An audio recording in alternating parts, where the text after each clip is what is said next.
Diálogos, un espacio donde buscamos que los intelectuales se puedan explayar, lejos de los tiranos tiempos de la radio y la televisión. Es un espacio para los no apurados, para los que leen la nota al pie. En este caso tenemos a Fernando Iglesias, un intelectual que ha escrito sobre globalización, peronismo, progresismo, qué significa ser de izquierda.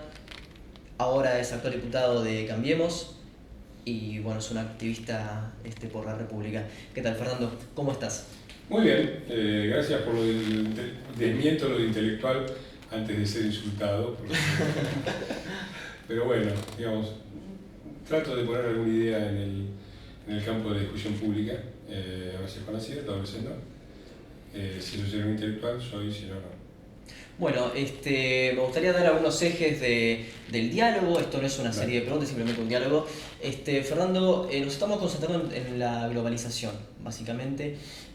Vos hablás justamente que estamos en plena disolución de los Estados-nación.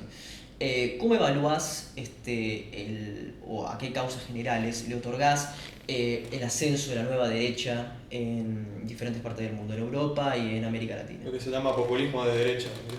Sí, para empezar, yo no diría populismo y no diría derecha. A mí lo que me parece ver es un ascenso del nacionalismo que tiene expresiones de derecha, Trump, Bolsonaro, Le Pen, pero también tiene expresiones de izquierda, de nacionalismo de izquierda, bueno, los Kirchner, Chávez, Podemos en España. Y no lo llamaría populismo, lo llamaría nacionalismo. Me parece que la forma es populista, la esencia ideológica es nacionalista. Y ese me parece que es el punto explicativo. La globalización es un fenómeno asimétrico y asincrónico. No se globaliza todo y ni se globaliza todo a la misma velocidad. Acá asistimos en los últimos años a una globalización muy rápida desde el punto de vista tecnológico y científico, muy bien aprovechada por los sectores económicos que buscan rápidamente ganancias a través del uso de la ciencia, de la tecnología y de las conexiones globales, y una globalización muy lenta de la política y de los valores de la política, desde los derechos humanos hasta las libertades, hasta los sistemas institucionales que sirven para regular la tecnología y la economía, se han globalizado muy lentamente. Hubo una explosión a fin de la Segunda Guerra Mundial con la creación de las Naciones Unidas y de la Unión Europea. Ambos organismos están estancados, en crisis, con dificultades. Y este es el punto. El resultado de esto es que vos tenés una economía, una tecnoeconomía global, un sistema tecnoeconómico global y un sistema político nacionalizado. Y eso crea un desbalance de poder. Los gloriosos 30 y los años de mayor progreso de Europa y de los Estados Unidos se establecieron con un balance de poder entre un poder político nacional, el Estado nacional, y un poder económico que era básicamente nacional, tenía manifestaciones internacionales, pero el grueso de la economía era nacional. Hoy vos tenés una economía globalizada, potenciada por la tecnología, y un Estado nacional que se ha quedado atrás. Y ahí hay dos propuestas para solucionar este problema. Una progresista, que es la mía, que es globalicemos la democracia, desarrollemos instituciones supranacionales a nivel regional, a nivel internacional, a nivel global, que puedan regular, volver a establecer un equilibrio de poder, que se siga desarrollando la economía, pero que la distribución esté mejor pensada, que se eviten los grandes peligros del cambio climático, de las tecnologías disruptivas, regulemos las migraciones, regulemos el comercio internacional, establezcamos tasas globales al uso del carbón, etc. Y hay quienes piensan lo contrario, que lo que hay que hacer es volver a nacionalizar la política y nacionalizar la economía. Y esta propuesta de dar marcha atrás, la rueda de la historia, claramente por definición reaccionaria, es la que comparten a izquierda y a derecha los que en Europa con Podemos dicen salgamos del euro, Trump que dice pongamos una frontera en los límites para que no entren los mexicanos, hagamos volver a las empresas americanas a Estados Unidos. La propuesta es siempre dar un paso atrás y volver a renacionalizar, renacionalizar la economía. Y estas son, yo creo que son las dos grandes polaridades globales. Son las típicas polaridades de los tiempos de crisis, no de los tiempos de bonanza. La polaridad derecha-izquierda es una polaridad de los tiempos de bonanza, cuando las instituciones funcionan y discutimos en un parlamento qué hay que hacer.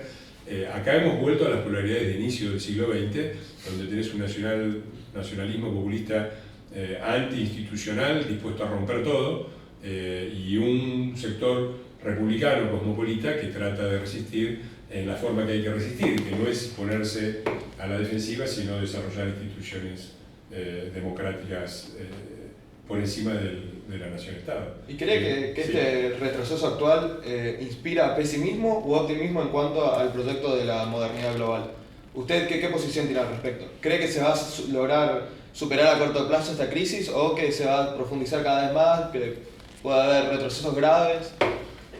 Imposible decirlo. Es un momento muy raro, porque cuando uno analiza los últimos años, han sido años excepcionales. Es increíble que la izquierda no lo vea. Lo dice muy bien un intelectual que creo que está poniendo en el tapete toda una serie. A mí me hace acordar a Alvin Toffler en los años 80, cuando la academia se reía de Alvin Toffler, porque pero uno lee La Tercera Ola o lee El Shock del Futuro, que es un libro sobre la aceleración del cambio en los años 60, y encuentra cosas perfectamente actuales y significativas. Y los libros que escribió la academia en aquellos años ya no se los recuerda a nadie, ¿no? Excepto los acólitos. Uno que está poniendo estas cosas sobre el tapete es Yuval Harari, que dice una cosa muy significativa. Dice, hoy muere más gente por enfermedades ligadas al exceso de alimentación que por hambre. Muere más gente por suicidio que por homicidio y por guerras juntos. No, la mayor causa de muerte, somos más peligrosos, cada uno de nosotros es más peligroso para sí mismo que las guerras, el terrorismo, todo junto. Vivimos en un mundo donde ha habido un descenso dramático en los últimos años de los niveles de pobreza y de los niveles de conflicto. Eso es fácil de rastrearlo, es estadístico. Entonces, la posición reaccionaria de quienes se dicen de izquierda, decir es todo un desastre, es absurdo. Al mismo tiempo nos acercamos rápidamente a una frontera extremadamente peligrosa, donde el poder de los seres humanos crece exponencialmente, ¿no? Desde el punto de vista evidente de las armas nucleares y el problema de la proliferación nuclear. ¿Cuánto va a tardar en llegar un artefacto nuclear a manos de un demente? Yo me preguntaba esto en el año 2000 en República de la Tierra, mi primer libro. Bueno, ya tenés al coreanito del norte, a los iraníes cerca. ¿Quién puede pensar que sin un sistema regulatorio global del tema de la proliferación nuclear vamos a evitar un big crash en poco tiempo? Lo mismo pasa con otros temas. Lean a Kurzweil y a todos los optimistas del dataísmo, del big data y de la inteligencia artificial, que hablan con absoluta ligereza, creo yo, de un escenario optimista donde todo va a andar bien, pero vamos a crear formas de inteligencia artificial absolutamente superiores. Estamos hablando ellos hablan de 20 años, supongamos que sean 30, 40, pero formas de inteligencia artificial extraordinariamente superiores a la inteligencia humana y por lo tanto incomprensibles para la inteligencia humana. Una vaca no puede entender como pensamos nosotros. Si creamos algo tan superior a nosotros como nosotros somos una vaca, no vamos a poder entender ni vamos a poder manejar. ¿Estamos seguros de querer dar ese paso? Y si queremos dar ese paso, si la decisión es no, tiene que ser una decisión global, porque basta que un país quiera seguir avanzando en eso para que lo haga. ¿Y cómo vas a hacer para regular que, ponele, Estados Unidos y China tomen la misma decisión y la respeten? Que no jueguen por abajo, o que uno diga, bueno, hagan ustedes lo que quieran, yo sigo adelante. Eso obligaría al otro a seguir adelante, porque si no se encontraría en una situación. Bueno, todo ese tipo de problemas que son, por definición, problemas globales, tienen que ser resueltos en la escala global, y eso me parece que es la gran reflexión política del siglo XXI. Un caso podría ser el tema del calentamiento global y Donald Trump saliendo de los acuerdos internacionales y negando el cambio climático. Bueno, ese es uno de los temas. Recién acabo de tener una conferencia, ayer creamos existe una campaña al respecto que yo creo que es muy, muy significativa, de la que yo participo hace 10 años, y era hasta ayer el presidente del Grupo Parlamentario para el Hemisferio Sur, que es la campaña para crear una asamblea parlamentaria en las Naciones Unidas. Tenemos problemas globales, porque cuando vos decís un parlamento mundial, todo el mundo dice, qué locura, ¿cómo puede ser? Bueno, ok. ¿Estamos de acuerdo en que existen problemas globales? Me parece que ya no hay dudas. ¿Estamos de acuerdo en que los problemas globales necesitan soluciones globales y que no se pueden, ningún país puede arreglar por sí solo el cambio climático? Me parece que ya no tenemos dudas. Estamos de acuerdo en que los acuerdos internacionales son insuficientes porque se te sale Estados Unidos del acuerdo del cambio climático y hay que empezar de nuevo, y se te sale China. Entonces necesitamos alguna forma de resolución política que no sea simplemente que las naciones puedan decidir qué hacer.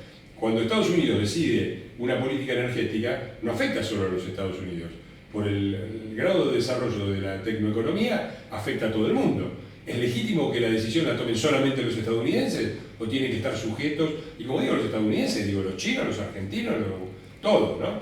Sí. Entonces, la secuencia para mí es, tenemos problemas globales, necesitamos solucionarlos a nivel global, no hay soluciones no globales a esto y necesitamos tomar decisiones. La pregunta es, ¿cómo las vamos a tomar? ¿De forma democrática o de forma no democrática? Si creemos que se tiene que tomar de forma democrática, y yo lo creo, pensar en un Parlamento Mundial que comience a deliberar estas cuestiones, que comience a hacer por lo menos recomendaciones de cómo serían las leyes regulatorias para mejorar el tema del cambio climático a nivel global, es un paso importantísimo. Y bueno, ayer decía que recién terminó una conversación, hay una campaña que lleva 10 años, hemos creado un grupo parlamentario de apoyo con presidentes regionales, yo quedé como presidente o encargado de llevar la cosa adelante a nivel América, hay uno para África, otro para Europa.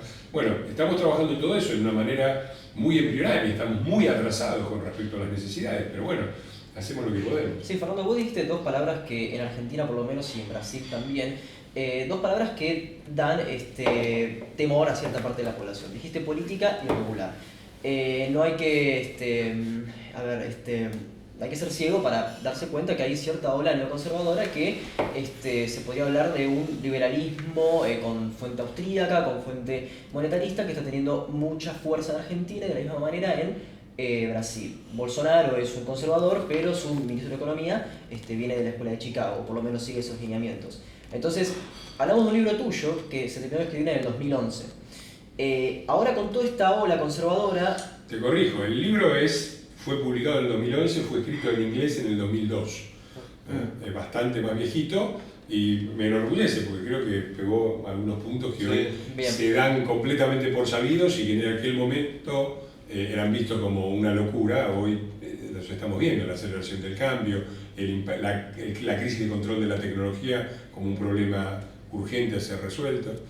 A lo que voy, justamente los neopopulismos, la derecha, etcétera, cualquiera sea el término que se le quiera poner, también utilizan métodos de economía ortodoxa que también acelerarían este cambio. Pero es que ya lo hemos visto esto, porque el problema que hay es justamente el conservadurismo, es decir, aquellos que quieren conservar el status quo, por definición, implica que vos tengas una economía desregulada que actúa a nivel global, sin que nadie la controle, y estados, y son al mismo tiempo, y es la contradicción que vos ves en Bolsonaro, son al mismo tiempo nacionalistas, no quieren ninguna expansión del poder político por encima del nivel nacional. Eso es lo que estamos viendo hoy como un problema, que si vos no regulás las empresas y en la economía global, en el sentido de que haya, por ejemplo, un marco global para las finanzas más estable, más ligado a la producción, menos a la especulación, bueno, ya hemos visto los efectos del 2008 y cuáles han sido las consecuencias políticas del 2008 en Europa, por ejemplo. Tenemos toda la derecha nacionalista populista, nace de esa dificultad de la Unión Europea, pero esta contradicción viene desde hace mucho tiempo. Vos notás Bolsonaro y el ministro de Economía austríaco, liberalote diría yo, porque esta es otra cosa.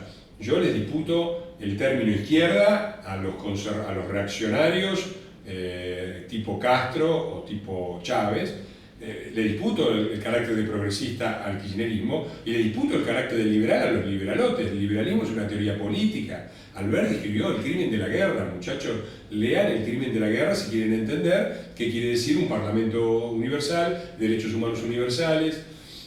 Alberti no es que se dedicó a escribir sobre la baja del gasto fiscal, se dedicó a escribir elementos políticos para que tuviéramos un marco político estructural. Entonces, yo no puedo entender a alguien que se dice albertiano y al mismo tiempo dice hay que cerrar el Congreso. Ese no es un liberal, ese es un payaso que no ha entendido en qué consiste el liberalismo. Pero esta contradicción que vos marcás es vieja, es la contradicción de Bush o de Thatcher. fuertemente nacionalistas en lo político y fuertemente liberalotes en la economía. Me parece que hay que superar esta de los dos lados. Me parece que se necesita poderes políticos nacionales razonables que entiendan que son perfectamente legítimos para regular lo que impacta solamente sobre sus países, pero que necesitan compartir las decisiones cuando afectan a otras poblaciones, y al mismo tiempo gente que entienda que las grandes epopeyas, inclusive de los países anglosajones que son puestos como modelo, han sido epopeyas del trabajo cooperativo y colaborativo, conflictivo muchas veces, entre el sector público y estatal y el sector privado, y eso es lo que ha hecho grande a los Estados Unidos y a Inglaterra y a los demás países. Bueno, qué sé yo, viajen, muchachos, antes de explicarnos, viajen a Londres y fíjense el sistema de transporte público, para decir, bueno, ¿no? Está muy clarito.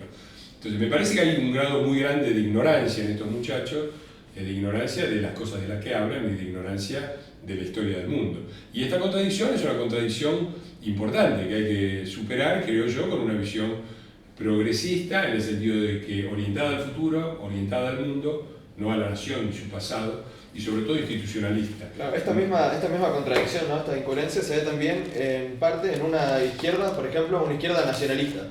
Me parece que se olvidó, por ejemplo, de la muerte de Jean Jaurès, o de que la izquierda en realidad tradicionalmente siempre fue internacionalista, y se ve, bueno, ahora se lo ve, pero es bastante viejo, una reacción, digamos, de una izquierda casi derechista, ultranacionalista. Y bueno, esta izquierda se enfoca muchísimo en mostrar los aspectos negativos de la globalización. Usted en su libro muestra muchos de los aspectos positivos, muestra por ejemplo mayor libertad en cuanto a la forma de vida de las grandes ciudades. ¿Cuáles más podrían ser los aspectos positivos de la globalización que se está dando muy, digamos, sesgadamente, pero que cada vez que avanza el tiempo, usted nombra, uno de los primeros globalizadores fue Marco Polo, por ejemplo? La globalización, digamos, es un proceso que se va dando en mayor o menor medida a través de la historia, pero ahora en este momento del mundo vivimos muchísimo más globalizados que lo que hubiéramos vivido antes, y esto trae aspectos positivos y negativos. ¿Cuáles serían sus balances? Hay mucho que decir sobre esto. Mi próximo libro va a ser sobre este tema, se llama La izquierda reaccionaria, el marxismo contra Marx. Y toma esto, yo creo que el campo político es quien cree que hoy puede definir una cosa tan compleja en sociedades tan complejas. El campo político en izquierda-derecha, para empezar, está un polo de izquierda, un polo de derecha, y hay un sector, digamos, de centro y diferentes matices. Segundo, eso se refiere a algunos problemas, como la dimensión del Estado, la igualdad o la libertad, la predominancia de uno. Pero hay toda una serie de problemas que vos citás, que es, por ejemplo, el aspecto temporal. Hay una orientación muy clara, política muy clara, que es la de los conservadores, los que quieren mantener las cosas como están. Y para un lado tenés a los reaccionarios, que son los que quieren volver atrás, y tenés a los progresistas que miran al futuro. El pasado reaccionario, el presente conservador y el futuro progresista es otra forma. Si vos mezclás los tres, tenés ya 9 categorías, donde tenés una izquierda que puede ser reaccionaria, conservadora o progresista, un centro igual, y ahí te permite un poquito entender un poco más. Y yo le agregaría otro más, con lo cual nos vamos a 27, que es la orientación.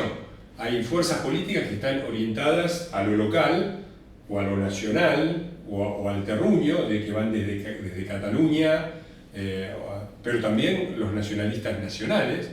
Tenés fuerzas orientadas al mundo, que son globalistas, claramente identificadas por un tipo como Bolton, o el asesor de Trump, por el propio Trump, o por el propio Bolsonaro, que ya hablan en contra de los globalistas, ¿no?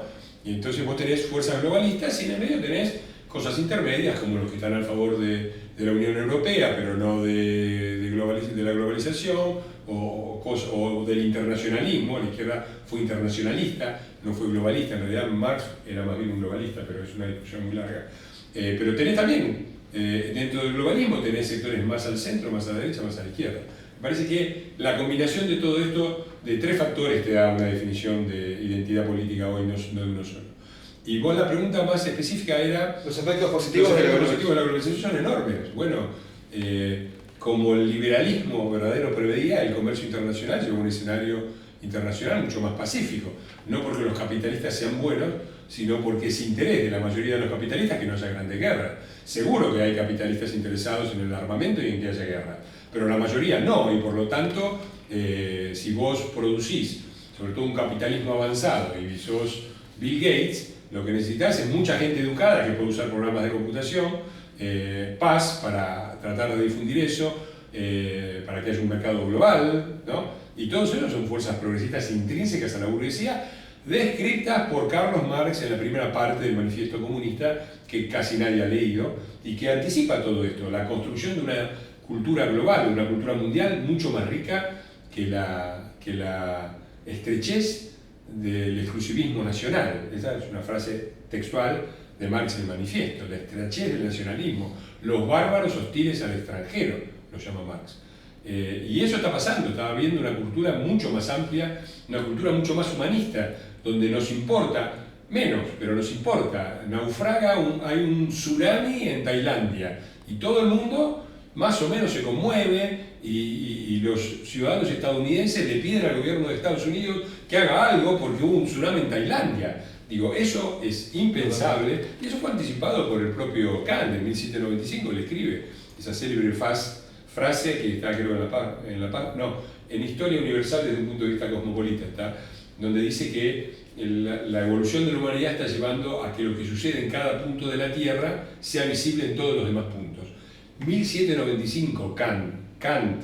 Yo invito a los señores liberales, bolsonaristas y trumpistas a leer La Paz Perpetua, Historia Universal desde un punto de vista cosmopolita, todos esos grandes clásicos de la historia del pensamiento humano, y a sacar la vista de la planilla de Excel que hace que reduzcas el problema del liberalismo al problema evitando algunas lecturas partidarias, porque no es la intención, sino más que nada objetivas. Dado que Argentina tiene un nivel de personas que están en la miseria muy importante, encontramos que tiene el desafío de estar ante tecnología muy compleja. Vos también decís, por ejemplo, trabajo manual repetitivo y trabajo intelectual creativo. Personas que les cuesta llegar a una educación secundaria, personas que han abandonado la primaria. ¿Qué desafíos ves, por lo menos, que tiene la Argentina ante esta compleja... Argentina tiene todos estos desafíos de que llega tarde a todos lados, ¿no? Llegamos tarde a la construcción de una nación-estado, y por eso estamos buscando construir una nación-estado en los tiempos de la globalización, lo que no es sencillo, porque justamente es el momento de la crisis y de la obsolescencia del poder de las naciones-estado. Igual es un objetivo razonable, pero difícil de cumplir. Y acá también, en el tema del trabajo, nosotros estamos tratando de ver cómo hacemos para capacitar gente para determinados tipos de trabajo, y estamos lejos por detrás de las necesidades. Hoy está la noticia de que al mismo tiempo que tenemos un nivel de desempleo muy alto, no se encuentran trabajadores para cosas relativamente simples, digo, torneros, expertos en instalaciones eléctricas, no se encuentran. Ni que hablar en la necesidad que va a haber de reconvertir toda esa gente a la nueva economía y ese es un problema tremendo a nivel mundial, ¿no? La palabra es irrelevancia. Es decir, hasta ahora, en todas las evoluciones tecnológicas, la gente siguió siendo relevante. El campesino que se iba, que dejaba su aldea y se iba a una gran ciudad a ser obrero, era relevante. La burguesía lo necesitaba para explotarlo. Ahora, ¿qué pasa si todo el trabajo repetitivo lo hacen en el terreno manual los robots y en el terreno intelectual los algoritmos, ¿no? Hoy los algoritmos, vos metés 3 numeritos y levantás un teléfono para casi cualquier servicio y lo solucionás todo vos con un algoritmo, y en forma cada vez más eficiente, porque hace 10 años se trababa todo, hoy ya no se traba casi nada, poniendo 3 numeritos solucionás, haces la denuncia. Entonces, ¿y la gente de qué va a trabajar? Hay algunas respuestas. El trabajo intelectual creativo, sí, pero ¿cuántos somos creativos? ¿Y qué va a hacer la gente que fue educada en un marco en que le enseñaron justamente a no ser creativa, a adaptarse a la disciplina general? Esas son grandes preguntas mundiales que, por supuesto, en la Argentina hay pocas cosas que decir acá, muy sencillas, que los argentinos hemos entendido a nivel individual, pero no a nivel colectivo. Que uno, por ejemplo, necesitamos desarrollar los recursos humanos y las capacidades intelectuales. La riqueza de las naciones ya no está ni en los recursos naturales, ni en las grandes infraestructuras. No, puede ser también la industria, pero tiene que ser una industria con componente de tecnología muy alto y por lo tanto un valor agregado alto, y atrás tiene que haber laboratorios, ingenieros, técnicos. Nosotros no estamos consiguiendo tener electricistas, ¿no? Es un problema serio. Y hay otros sectores. Yo creo que hay también, Argentina en ese sentido tiene, yo creo que se van a revalorizar también algunas habilidades que son específicas de los argentinos, que son buenas, que son las habilidades sociales, porque se va a necesitar mucho trabajo en temas, qué sé yo, en Inglaterra, para poner un ejemplo, hay un ministerio encargado del problema de la soledad, por decirlo en términos. Es un problema concreto que causa un enorme malestar y problemas de salud concretos, y se va a necesitar gente especializada en eso.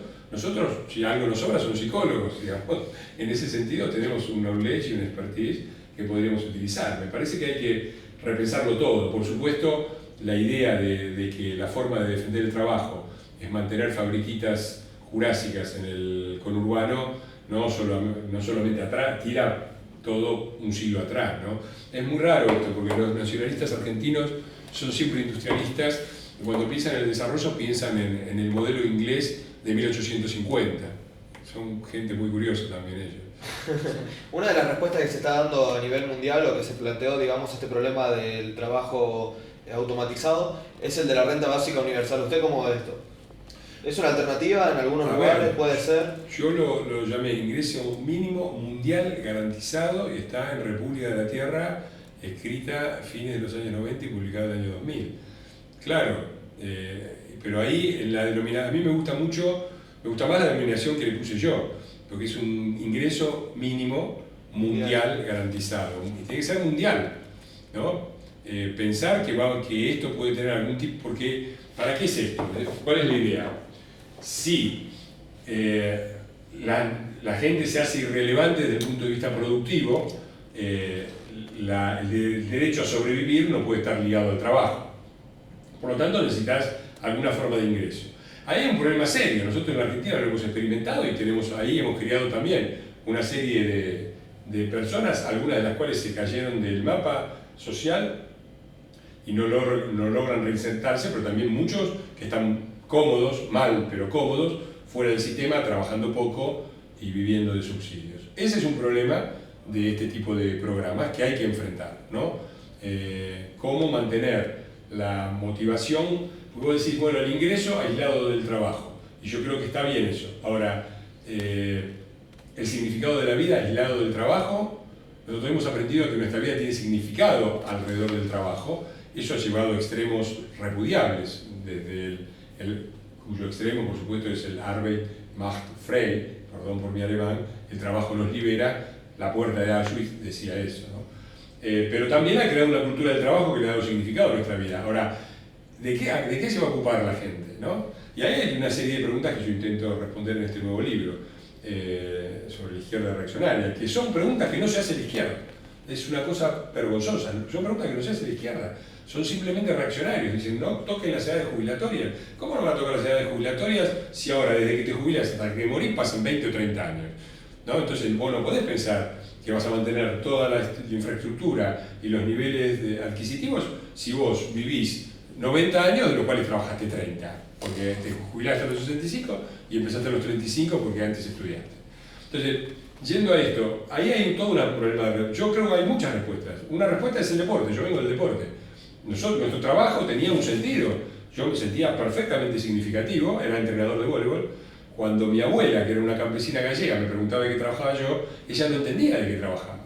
Porque yo le explicaba, sí, hacen un deporte, y sí, hasta ahí lo entendía porque tenía la idea del fútbol. Pero si yo le decía, mirá, le enseño a un grupo de 6 personas a cómo golpear más eficientemente una pelota para que caiga en el campo contrario y no en el propio, eso no es un trabajo para un campesino gallego. Entonces, para nosotros nos es difícil también, no es que somos más inteligentes que los campesinos gallegos, estamos en otro punto evolutivo donde a la vez nos es difícil imaginar cómo va a ser el trabajo en el futuro y qué va a ser lo significativo. Estas cosas las reflexionaba Oscar Wilde en El alma del hombre bajo el socialismo, ¿no? Para él el sentido de la vida era el arte y el pensamiento, y bueno, se planteaba esto justamente en el siglo XIX. Wilde era un genio en todos los sentidos vitales y en las cosas que ha escrito, y por supuesto anticipa un poco esto, pero yo creo que hay soluciones a esto. ¿no? De hecho, ya esto, hay muchas cosas que en esto tienen razón los liberales. La sociedad civil, yo no sé si el mercado, la sociedad civil crea respuestas a estas cosas. Era impensable. Puedo pensar la cantidad de gente que hoy se dedica al deporte. Es una industria de escala mundial, que tiene sus grandes ídolos y mueve fortunas alrededor de cosas simbólicas como comprarte la camiseta de Messi, o ir a ver tal partido, o ser hincha, chicos argentinos hincha del Barcelona por Messi, o del Real Madrid porque estaban en contra de Messi y se hicieron hinchas del Real Madrid. Y a la vez, la cantidad de equipos de fútbol, de voleibol, de básquetbol, de tenis, y los profesores que viven de enseñarles a cómo jugar, todo eso es una economía del futuro que produce servicios y que produce significado, ¿no? La vida era significado. Yo me mataba entrenando, no cobraba un peso y entrenaba como un profesional porque quería jugar en la primera de voleibol. Pero hablamos de la era industrial en la que vos estás. Sí, por eso, pero esos son pequeños embriones que se fueron creando, ¿no? Y que eran difíciles de ver. Marx, que era un genio en tantas cosas, decía que el deporte era la diversión de los ricachos, y no lo era, era otra cosa. Va a haber otras cosas, ¿no? Todo el mundo desprecia la PlayStation. Yo me río con Máximo Kirchner en la PlayStation. Pero yo también, el otro día, a mí me encanta la Fórmula 1, siempre me gustó, me parece una cosa tecnológicamente avanzada, interesantísima. El otro día pongo la televisión y empiezo a ver una carrera de Fórmula 1 hasta que me doy cuenta que no es una carrera de Fórmula 1, es una carrera de PlayStation, que hay un campeonato mundial de PlayStation de Fórmula 1 con un grado de resolución que a mí, que soy un experto porque me veo todos los gran premios, me costó 1 minuto, 2 minutos darme cuenta que estaba viendo una simulación. Digo, ¿cómo un tipo que se llama Adams maneja un Mercedes-Benz? No puede ser. Y ahí empecé a mirar un poquito más y me avivé que era... Y el pibe era un pibe, un gordito así, manejando con un coso, campeón mundial, ¿no? Y bueno, y hoy se venden eso. O sea, si vos querés jugar ese campeonato, hay una fábrica que te produce el simulador, te lo llevas a tu casa.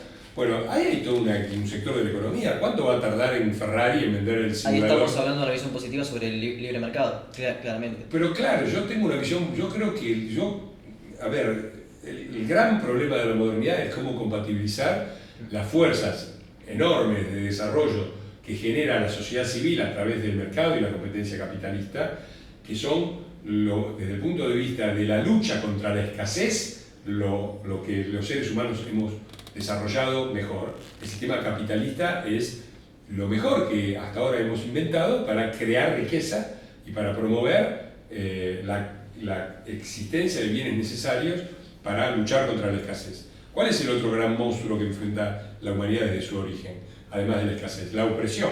Es decir, la opresión de un hombre sobre otro, el hecho de utilizar a los hombres como instrumentos, todo eso no está contemplado en el sistema capitalista que incluye sin ninguna regulación la hiperexplotación, la hipercompetencia, etc. Para eso inventamos otra cosa, para luchar contra la opresión y redistribuir de la mejor manera posible los bienes, y hablando no de igualdad comunista de resultados, sino de igualdad de oportunidades. Creamos un sistema político cuyo paradigma no es el capitalismo, sino la democracia. Entonces la democracia y estos son los dos sistemas que la modernidad ha desarrollado. Como dije, alcanzaron una expresión de escala nacional que produjo las mejores sociedades de la historia, y estamos en una etapa en que la globalización ha roto ese equilibrio, ha roto ese balance que necesitamos reconstruir en una escala superior, en donde haya un sistema capitalista en lo económico y democrático en lo político que puedan interactuar, que hagan que los aumentos de la productividad no vayan a una mayor desocupación, sino a una mejor distribución de la riqueza y un aumento del poder salarial, y por lo tanto creen una nueva oportunidad para el mercado. Cuando se rompe este ida y vuelta es donde empiezan las crisis de sobreproducción y las guerras comerciales y muchas cosas que estamos viendo. Estamos viendo un sistema económico desequilibrado. No puede haber dos grandes potencias con intereses en muchos aspectos contrapuestos, y resulta que las reservas de la moneda de una están casi todas en las cajas de seguridad de la otra, China y Estados Unidos.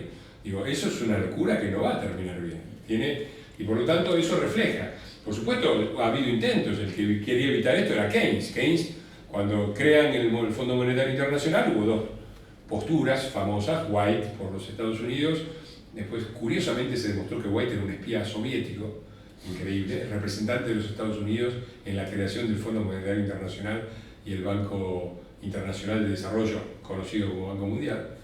Y Keynes propuso el Bancor, La moneda que internacional. era una moneda internacional con sistemas de equilibrio. Cuando un país se hacía demasiado caro, demasiado barato, la canasta de monedas lo corregía y lo obligaba a no acumular demasiado superávit ni demasiado déficit. Bueno, no estaríamos ahí si estos instrumentos regulatorios, perfectamente compatibles con un sistema de libre empresa y de búsqueda de beneficios, existen. Pero bueno, hemos tenido otra cosa, hemos tenido un universo que se ha movido para otro lado y que ojalá podamos reequilibrar, porque así como el momento es extraordinario en la mejora, también los riesgos son altísimos. Claro, hablamos de autores, por ejemplo, de Oscar Wilde, Karl Marx, Kant, Keynes, y también hablamos de problemas nuevos, digamos, que nos afrenta el futuro y que nos está afrontando ahora mismo. Y a la vez nosotros vemos, creo que más o menos lo insinuaste, que hay una crisis intelectual del progresismo, digamos. Gran parte de la comunidad intelectual, de hecho, niega el progreso porque se sumó a la moda del postestructuralismo, el relativismo. Hablando de estos autores, ¿qué otros autores usted recomendaría para poder pensar estos problemas que estamos viviendo en este momento y problemas que posiblemente vamos a tener que vivir en el futuro? Usted creo que cita mucho a Ulrich Beck. Ulrich Beck. Ulrich Beck tiene cosas, tuve el gusto de conocerlo, ahora falleció, un tipo brillante. David Hale, Daniel Acribulli, que tiene temas muy interesantes sobre, por ejemplo, el último libro sobre la justicia internacional y los límites de la Corte Penal Internacional, pero que también es un tipo interesantísimo en los temas de desarrollo tecnológico y el impacto social del desarrollo tecnológico. En el largo plazo, y más para ponerme para atrás, yo creo que todavía tenemos mucho para que aprender de muchos libros de Toffler, ¿no? Ahora todo el mundo habla de la aceleración y de la exponencialidad del cambio y todo eso. Lean El Shock del Futuro, años 60, Alvin Toffler. La tercera ola sobre el cambio tecnológico, Alvin Toffler, años 80. Se puede citar a Bertrand Russell, El impacto de la ciencia en la sociedad, tiene mucha idea que usted también trata en su libro, sí, sobre la comunidad. Bertrand Russell, y también Nuevas Esperanzas para un mundo en transformación, donde Russell habla de la creación, en ese momento se razonaba en esos términos, de un Estado mundial, porque decía, bueno, si vamos a seguir estando en la división política al mismo tiempo que tenemos bombas atómicas, esto va a terminar en una nueva guerra. Bueno, el principio básico del federalismo mundial. Hay mucho para leer en esto. Muchos de los temas también que estamos tocando ya los trató Severelli en un libro de los 90, El vacilar de las cosas. El vacilar de las cosas, o el de los 80, El asedio a la modernidad. El asedio a la modernidad. Sí, por supuesto, son libros muy buenos. Hay un libro sobre cultura que me parece extraordinario, que es el de Alessandro Barico, Los bárbaros, sobre la mutación cultural, que plantea toda una serie de ideas contraintuitivas para mí, que todavía estoy tratando de asimilar, aunque ya lo he leído 3 veces en los últimos 5 años, todavía no lo entiendo. Harari me parece que está poniendo tanto en Sapiens como en Homo Deus, está poniendo sobre el tapete toda una serie de cuestiones con respecto a la tecnología que es urgente considerar. Los tecno-optimistas como Wersey y la gente de Singularity son muy interesantes. ¿Steven Pinker? Pinker está bien, yo concuerdo con Pinker, pero al mismo tiempo no aprendo mucho con Pinker. Digo, lo que dice Pinker yo más o menos lo sé.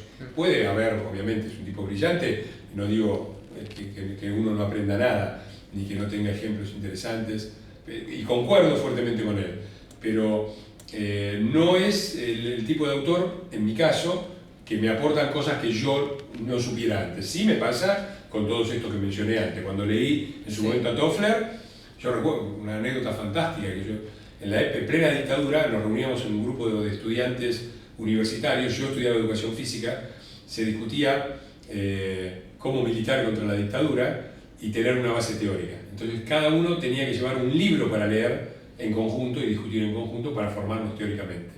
Yo llevé La tercera ola de Alvin Toffler. Y se me rieron en la cara. Encima yo era profesor de educación física, los demás estudiaban, eran arquitectos, estudiantes de arquitectura, de ciencias sociales. Se me rieron en la cara y democráticamente eligieron El Estado y la Revolución, Lenin, 1916. No, ese es uno de los vices de la izquierda actual, se sigue perdiendo. Vos te das cuenta, ¿no? Qué largo. Sí. qué polémica larga esta. Spinelli es un autor olvidado. Spinelli. Sí. Spinelli, bueno, vos lo filmaste en el Insert. Sí, sí, Está ahí, están tres grandes héroes míos, Spinelli, Sarmiento y Einstein. Einstein es otro, que después él fue un federalista mundial. Fue gran amigo de Bertrand Russell, también militaron Claro. juntos del desarme nuclear. Exactamente, trabajaron juntos en esta idea, que es la idea federal.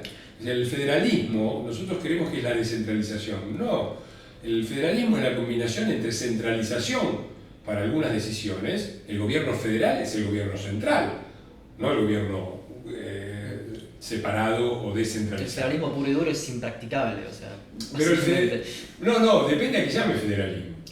No, justamente, a la autonomía El de las federalismo, provincias. no, el federalismo nace porque los europeos que habían nacido en países muy chiquitos como dimensiones y bastante uniformes, se mudaron a América, donde el territorio era enorme y eran muy pocos. Entonces fundaron 13 pequeños países en Norteamérica, las 13 colonias americanas, y después dijeron, ¿qué vamos a hacer? ¿13 países? No, seamos uno solo, que cada cual gobierna en su país como le parezca, pero creemos un banco común, un ejército común, una política exterior común.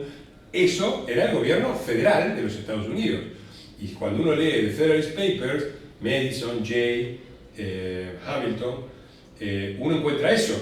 El federalismo es la combinación de diferentes niveles de decisión política, cada uno de los cuales tiene pertinencia en los asuntos que le competen. Hay un nivel municipal para la recolección de la basura en Pehuajó, hay un nivel del gobierno de la provincia de Buenos Aires, en donde el gobierno decide cosas comunes a la provincia de Buenos Aires, hay un nivel nacional para las cosas que afectan a toda la Argentina. Hasta ahí lo entendemos, el federalismo. Ahora, ¿quién se ocupa de los problemas latinoamericanos? Nosotros estamos proponiendo, por ejemplo, llevamos 5 años de campaña para crear una corte penal latinoamericana y del Caribe contra el crimen transnacional organizado. El crimen organizado no es nacional, es regional. Nos están invadiendo las multinacionales del delito, la GAN de los peruanos, la GAN de los bolivianos, los brasileros del primer comando de la capital y los del cártel de Sinaloa. El ISIS también es otro. ¿Eh? El ISIS también se podría... Hay muchísimos ejemplos Entonces necesitamos un nivel político que sea latinoamericano para este problema, porque es específico de Latinoamérica sobre todo. Y necesitamos para otras cosas necesitamos un nivel de político global. Cambio climático, tecnologías disruptivas, proliferación nuclear, migraciones, regulación de las migraciones, que estén permitidas pero estén reguladas, que haya cupos, que haya una política de asistencia, que la gente no esté pasando la cosa increíble de que miles mueren por año intentando cruzar el Mediterráneo, como si esto fuera la edad de las cavernas. Bueno, necesitamos regular un montón necesitamos un nivel federal centralizado a nivel global, que no quiere decir que haya un presidente del mundo y un poder ejecutivo, pero por lo menos un parlamento mundial, una corte de justicia global. Bueno, hay muchas cosas que se están desarrollando embrionariamente, como el G20, como el Consejo de Seguridad de la ONU, la propia ONU.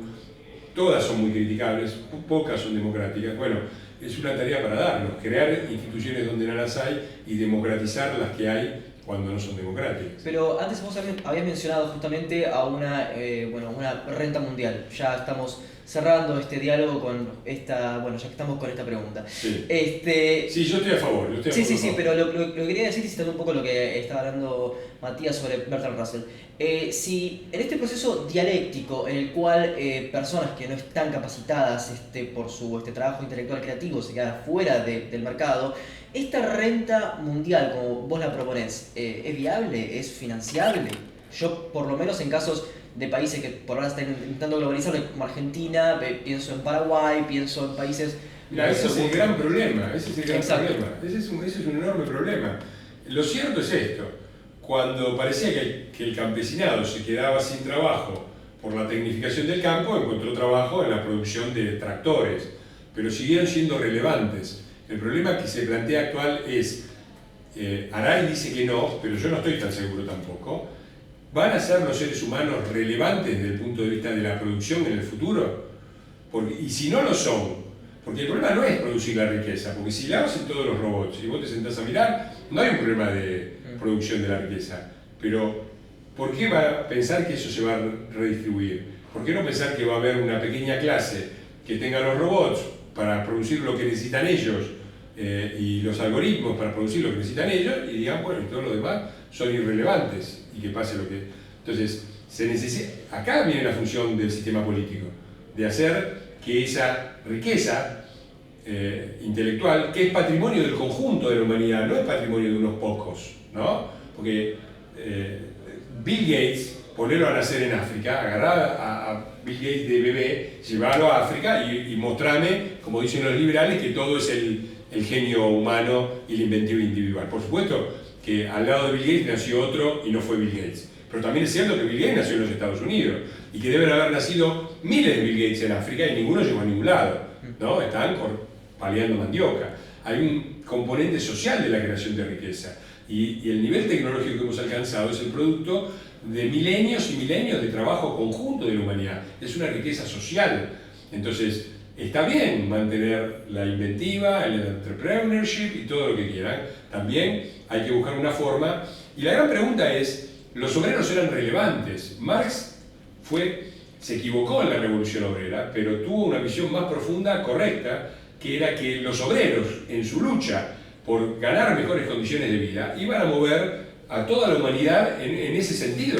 Las clases medias nacen con eso, no existían. Existieron con la lucha obrera y los trabajadores para mejorar sus niveles de vida. Marx entendió eso, muchos todavía no lo entienden, creen que las clases medias surgieron porque surgieron. La pregunta es, si los seres humanos, pero los obreros lo lograron porque eran relevantes para la producción. Si nosotros vamos a seguir siendo relevantes, quizás lo logremos. Si no lo somos, ¿qué va a pasar? Es una gran pregunta para la que todavía no hay respuesta, y lo único que se puede hacer en ese sentido es construir poder político lo antes posible, poder político democrático, republicano, limitado, parlamentario, con todas las limitaciones que establece el republicanismo, pero poder político al fin, porque si no, el horizonte de una humanidad escindida no solamente socialmente, sino tecnológicamente, biológicamente. ¿Qué va a pasar cuando una parte de la humanidad pueda acceder a los trasplantes, a los implantes de tecnología y alcance una especie de inmortalidad, o por lo menos viva 200, 300 años y los demás no?